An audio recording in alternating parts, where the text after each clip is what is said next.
On sort de la biodynamie et on enchaîne avec un autre concept, le concept de réensauvagement. Alors là, moi, quand on m'a dit ça, j'ai dit, mais what? On parle d'agriculture. Moi, qui dit agriculture dit domestication. Et donc, c'est un terme a priori complètement contradictoire avec la notion de réensauvagement que je voyais sous l'angle, en gros, un joyeux bordel, un laisser-faire. Et on va comprendre avec Brice Lemaire, qui est fondateur de la société Agri-Nichoir, qui construit et installe des nichoirs dans les fermes françaises pour créer un habitat hospitalier pour essentiellement l'avifaune et les chiroptères auxiliaires. On va comprendre que ça va, évidemment que c'est un peu moins simple que ce que je l'imaginais, heureusement. Brice, vous êtes également le président de l'association Réensauvager la ferme et vous allez nous parler d'expérience d'hospitalité active. Donc là encore, dit comme ça, en plus je mets un peu d'emphase, ça paraît un peu conceptuel, mais finalement ça semble pour le coup très concret et matériel pour on va dire, faire un petit clin d'œil à la présentation précédente. Voilà. Est-ce qu'on peut nous en dire plus sur ce concept de réensauvagement qui s'éloigne, encore une fois, de la notion de laisser-faire que j'évoquais en introduction? Donc bonjour, merci d'être là, merci pour l'invitation. Je vais essayer de tenir les 15 minutes. Donc je suis président d'une petite association, puisqu'on n'est pas nombreux, donc il faut forcément un président. Donc, en fait, on est un peu tous présidents quand on est 4-5, mais il en faut bien un. Je vais vous parler de cette expérience-là. Le propos, c'est pas de dire, dès le départ, voilà le concept de demain. C'est juste qu'on a essayé de... On a la chance dans l'équipe d'avoir un collègue qui est philosophe aussi, et qui a essayé, du coup, qui nous a aidé à essayer de poser des mots sur ce qu'on fait, évidemment. Et c'est un philosophe, donc Baptiste Morisot, qui est très ancré sur les questions de la relation au vivant, et notamment sur les questions de réensauvagement, plus large, il travaillait sur les forêts et tout ça. Et donc on a avancé sur ce terme et comment est-ce qu'il pouvait interagir dans la ferme. La ferme, l'association, elle tourne autour d'une ferme. C'est la ferme du Grand Laval, peut-être certains la connaissent, on en parle voilà, de temps et à autre. C'est la ferme de Sébastien Blache qu'il a créée il y a bientôt 20 ans. Il est reparti d'un grand champ de maïs. Donc vous voyez, c'est 20 hectares dans la plaine de Montélier à Valence, enfin à la plaine de Valence à Montélier dans la Drôme. 20 hectares, vous voyez, on a mis des limitations là. Avant, tout ça, c'était comme quand il a repris ça, c'était un grand champ de maïs. Donc vous voyez la photo à gauche, c'était à peu près ça. Un grand champ de maïs, 20 hectares. Et puis, la vie a fait qu'il a voulu reprendre cette ferme-là. Sauf que ce n'était pas au début de sa carrière, c'était déjà à peu près au milieu de sa carrière. Avant, il avait l'étrangeté d'avoir été naturaliste pro, donc c'est-à-dire ornithologue pour la LPO pendant 20 ans. Et donc, partant de là, il s'est dit, bon, moi, je veux faire évidemment une ferme en bio, tout ça, voilà, vente directe, etc. Mais en plus, il s'est dit, bah, moi, je veux un maximum d'oiseaux, en fait. Je veux avoir du vivant sur ma ferme, je veux aussi côtoyer ça dans ma vie de tous les jours. Et donc, voilà, il a fait les grandes classiques, il a mis des haies, et voilà, il a essayé de faire une agriculture la plus diversifiée possible. Premier truc qu'il a fait, évidemment, cette grande parcelle, vous voyez à gauche, bon, il a commencé à planter un verger, et puis, voilà, installer de l'élevage, différents types d'élevage, donc des brebis. Alors, bon, il a mis le verger, il s'est dit, il faudrait quand même que j'ai des brebis, mais les brebis, ce serait bien qu'elles viennent manger sous les arbres pour désherber, etc. Voilà. Vous connaissez cette mécanique un peu globale, vous en avez déjà sûrement entendu parler 10 fois. Le propos, ce n'est pas spécialement de dire que le réensauvagement, ce n'est pas une somme de pratiques. Pour moi, la question du réensauvagement à la ferme et de l'hospitalité active, ce sera plutôt, si on veut travailler sur les termes, moi je ne suis pas un spécialiste des termes, mais je vais essayer de le faire, ce sera plutôt une approche, plutôt une forme de compréhension de la ferme dans laquelle on travaille. Donc ça pourrait théoriquement s'appliquer à toutes les fermes, et c'est peut-être ça la beauté de la chose en fait. Alors le problème d'un mot, c'est que c'est forcément enfermant puisqu'on définit quelque chose, mais c'est aussi quelque chose qui nous sert à définir. Mais cette notion d'hospitalité, c'est on crée des habitats a priori attractifs pour un ensemble d'espèces a priori auxiliaires, en tout cas on l'espère. Ouais. Alors c'est vrai que de manière sous-jacente, le postulat de base de Sébastien à l'époque, c'était de se dire la méga diversité, c'est ça qui va être ma clé. On va dire ça avec des mots un peu triviaux, mais c'est vraiment ça. La résilience, ça va être la diversité va être la source de résilience sur ma ferme. Oui, mais c'est une méga diversité avec une surdensité voilà. Et donc, de pratiques. Partant de là, c'était un petit peu, bon, bah, feuille blanche, qu'est-ce que je fais? Comment est-ce que je vais dans cette diversité-là? Donc voilà, on met en place toute une série de cultures. Avec toute cette équipe, du coup? Donc, alors, lui, il l'a fait au début, et puis, dans les discussions, alors ça, je vais y revenir un tout petit peu dans 1 minute, ça, c'est juste, déjà pour vous dire, bah, je parle d'une ferme, voilà, donc quelques éléments concrets sur la ferme. Donc ça, c'est l'organisation de la ferme dans sa diversité à gauche. Donc vous voyez, voilà, il y a de l'élevage des poules pondeuses en itinérance un peu partout dans la ferme, des grandes cultures hyper diversifiées, des brebis, de différents types de brebis, etc., des petits fruits, etc. Ensuite, les répartitions des chiffres. Pour vous le dire tout de suite, c'est une ferme qui vit, c'est une ferme qui est viable. Donc il y avait le terme tout à l'heure. Vivable, c'est pas à moi de le dire puisque c'est pas moi qui vis dessus. En tout cas, qui correspond au mode de vie de la personne qui y vit. Voilà, évidemment. Donc ils arrivent à se tirer un salaire, si c'est en tout cas une partie des questions qu'on peut se poser, c'est le cas. Par contre, il y a énormément de travail. Vous imaginez bien la diversité des cultures sur une ferme comme ça demande énormément de boulot. Au-delà de la diversité des cultures mises en place dans la ferme, il y avait évidemment d'autres installations qui étaient mises en place. Évidemment, les nichoirs. Moi, voilà, je suis installateur de nichoirs et petit à petit, on se challengeait. Moi, j'arrivais sur je voyais qu'il avait mis plein de nichoirs dans sa ferme. Bon, bah, moi, je suis allé d'un peu de là, je suis allé émettre des nichoirs dans d'autres fermes. Ça marchait super bien. Chaque fois que je revenais, je disais, tu sais, Sébastien, il y en a plus chez les collègues. Et puis, on en remettait un paquet chez lui, et ainsi de suite, et ainsi de suite. Au bout d'un moment, il n'y avait plus d'arbres sans nichoirs dans sa ferme. Donc, on s'est dit, bon, OK, ça marche super bien, les nichoirs, voilà, pouf, qu'est-ce qu'on peut faire de plus? Et en fait, cette question-là, elle est hyper intéressante, et c'est là où l'hospitalité prend sa source, c'est-à-dire, qu'est-ce que je peux faire de plus sur ma ferme pour rendre cette ferme hospitalière? L'hospitalité, c'est un mot qui est intéressant parce que quand nous, on veut être hospitalier, c'est-à-dire dans nos vies, eh ben, c'est pas neutre. C'est-à-dire, on ne ferme pas la porte. Si je veux être hospitalier, j'ai une chambre d'amis, par exemple. Et puis, s'il y a quelqu'un qui vient, ben, je suis prêt à l'accueillir. Avec des petits savons invités et une serviette propre. Voilà. Et puis un bon repas. Et c'est un peu la même idée au sein de la ferme, avec au-delà des nichoirs, d'autres habitats, d'autres aménagements paysagers qui permettent de créer cette hospitalité, mais active, encore une fois. Active. Voilà. Hospitalité, c'est pas juste un terme passif. C'est un terme où on se doit d'être actif là-dedans. Donc l'homme a un rôle particulier dans l'aménagement de l'exploitation. Et donc cette démarche de base, je veux d'avoir des oiseaux, ben, on peut aller plus loin. On peut mettre en place des activités, mettre en place des nichoirs et tout ça. Je vais y revenir un petit peu. Mais c'est vrai que tout ça, donc voilà, pour aller encore plus vite, on a créé l'association autour de cette réflexion, tous les trois, et puis maintenant on est un peu moins d'une petite dizaine, en se disant, OK, on se fait plaisir quelque part, on essaie d'inventer des trucs sur une ferme, pas seulement de les inventer, mais de les mettre en place. Et pas de les mettre en place dans l'entrée, dans la cour de ferme pour les montrer, mais en mettre sur 20 hectares à chaque fois, en très haute densité, parce que c'est ce qu'on avait fait avec les nichoirs, et on a vu que ça marchait très bien. Donc on essaye plein de dispositifs, et derrière ça, notre petit côté naturaliste nous dit, on va faire des suivis, et on va essayer de documenter ça. Qu'est-ce que ça veut dire? Donc, documenter, on s'est dit, bah, allons même plus loin, on va faire un ATBI, pour ceux qui connaissent, donc c'est un inventaire exhaustif du vivant, un truc qui est réservé à des réserves naturelles exceptionnelles, voilà, tout ce que vous voulez, c'est tout sauf une ferme, généralement, c'est-à-dire, c'est voilà, des réserves. Et nous, on va le faire sur une ferme, on va faire venir des naturalistes, je vous en reparlerai un tout petit peu. Des dispositifs d'hospitalité, c'est toutes sortes de choses, des nichoirs, etc. Pour vous donner un exemple, par exemple, on s'est dit, OK, les nichoirs, ça s'est fait, maintenant on va faire des mares. Bon, bah, sur 20 hectares, on va en faire, allez, une à l'hectare. Ça donne quoi? Ça donne que, vous voyez, en fait, il y en a partout.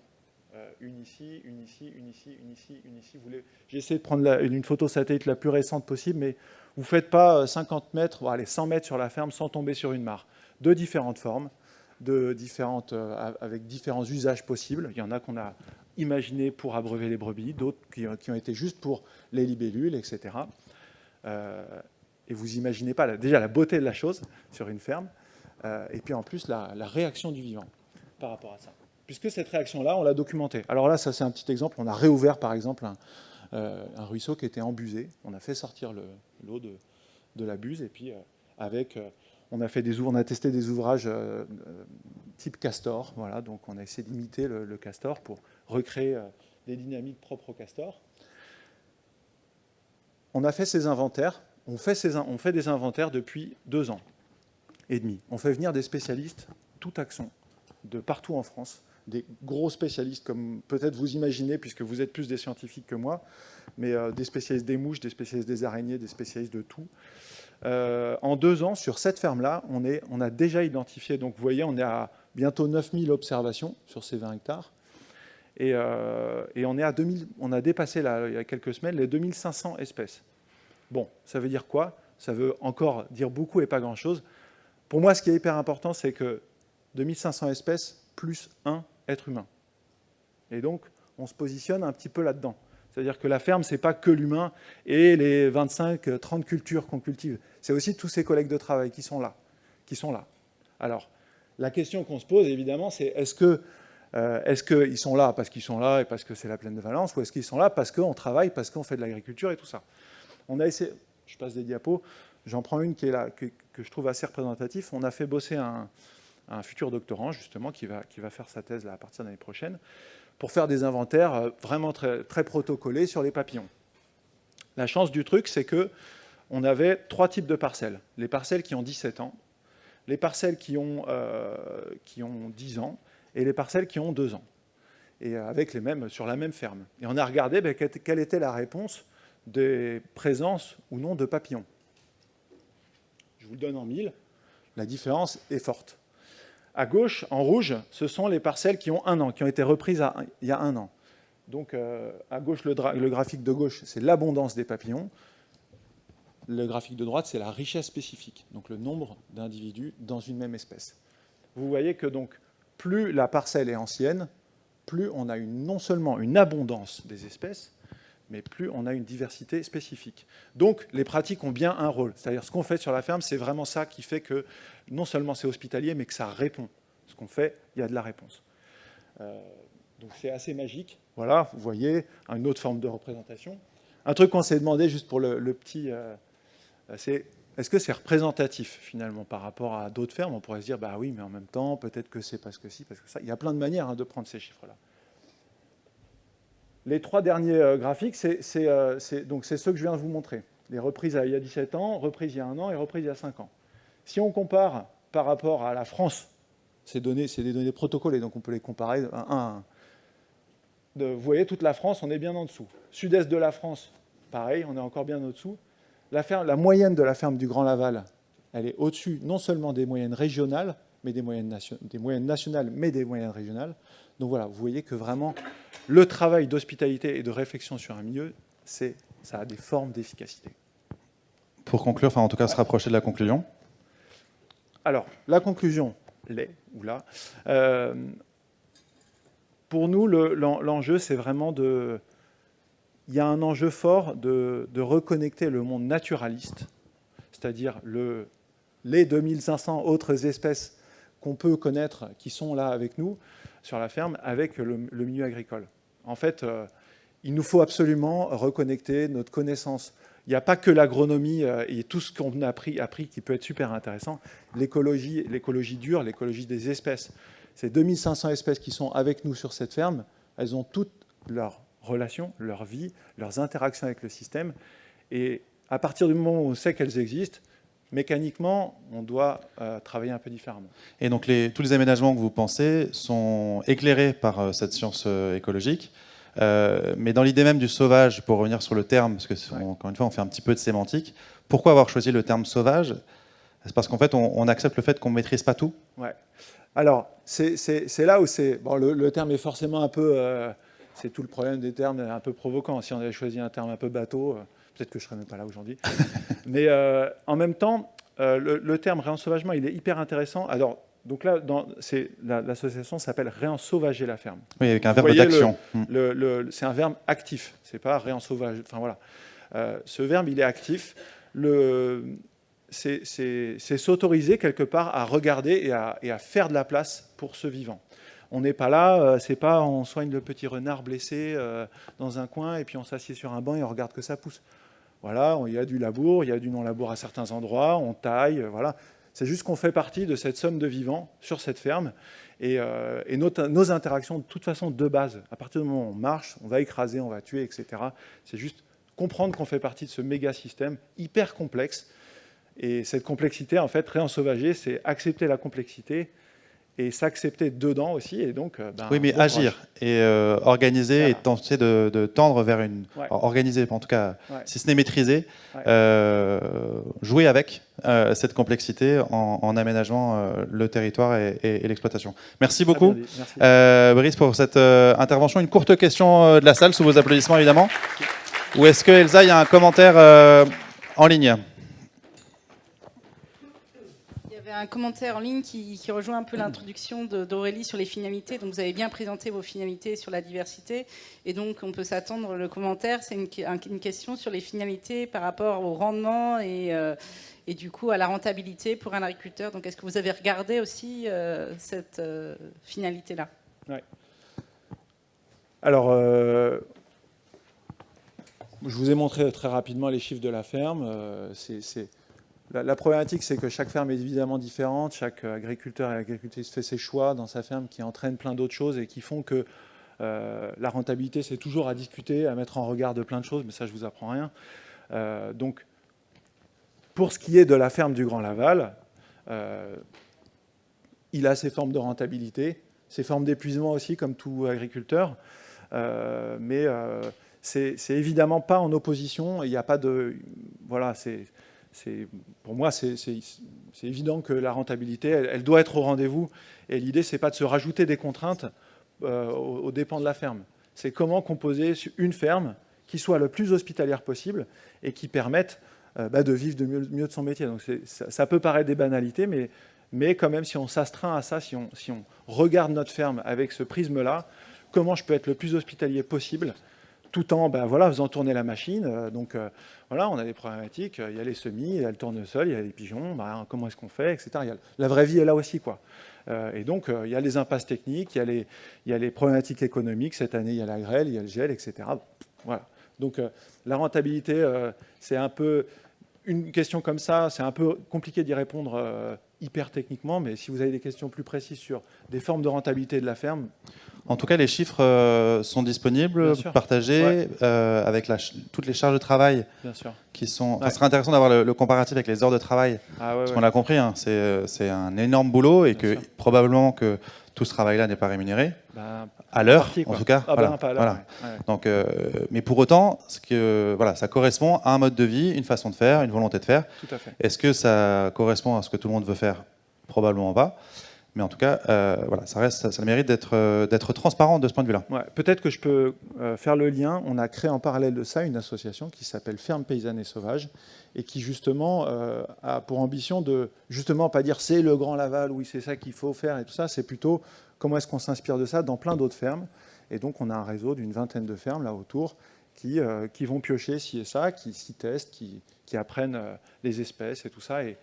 Et voilà. Et donc chacun avec leur forme de rentabilité ou non. Il y a des vignerons, il y a des éleveurs, etc. On va prendre le temps encore d'une question, le temps que Philippe Barret, qui est le prochain intervenant, arrive du CIRAD. Et le voilà, il arrive sous vos applaudissements nourris, il descend les marches tel le Festival de Cannes dans l'autre sens. Moi, je voulais revenir sur la notion de cueillette, de chasse. On est très très loin de ça, encore une fois. Hein. On est dans un contexte de production agroécologique. Donc c'est une ferme commerciale qui produit, qui vend. Voilà, cette notion-là, mais sur laquelle j'ai insisté en introduction, on est très très loin du laisser-faire. Très loin du laisser-faire, et en même temps, il ne faut pas non plus l'exclure. C'est toute cette problématique. Le petit exemple que je peux donner, on a fait des inventaires il y a un an. On avait fait venir des spécialistes des papillons de nuit. On faisait ces inventaires, voilà, pleine nuit, plein été et tout, magnifique, au milieu du verger de pommiers. Et on fait des dizaines et des dizaines d'espèces de papillons pendant toute la nuit. Et au milieu de ça, on trouve un carpeau. Finalement, c'était un peu le moment de traiter. A priori, les collègues ils commençaient à traiter donc carpeau, pour ceux qui font de la pomme. Voilà, c'est une problématique en pommier.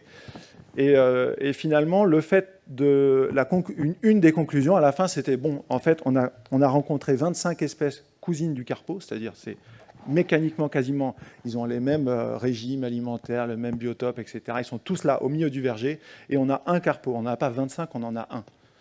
Et bien finalement, derrière, ce qui s'est passé, c'est que Sébastien, il n'a pas fait son traitement. Voilà. Et donc, peut-être qu'il l'aurait fait. Et donc, le fait d'être en compréhension de ce qui se passait, d'avoir rencontré toutes ces espèces à ce moment-là, et d'avoir mieux compris ce qui se passait, il s'est dit, en fait peut-être que cette diversité de papillons qui est là maintenant, elle me permet déjà de travailler moins ou mieux et d'aller bosser ailleurs. Ouais, donc on entend qu'il y a aussi énormément de travail d'observation, Oui, ce qui est un peu le fondement de toute démarche agroécologique. Merci beaucoup pour Merci cette intervention.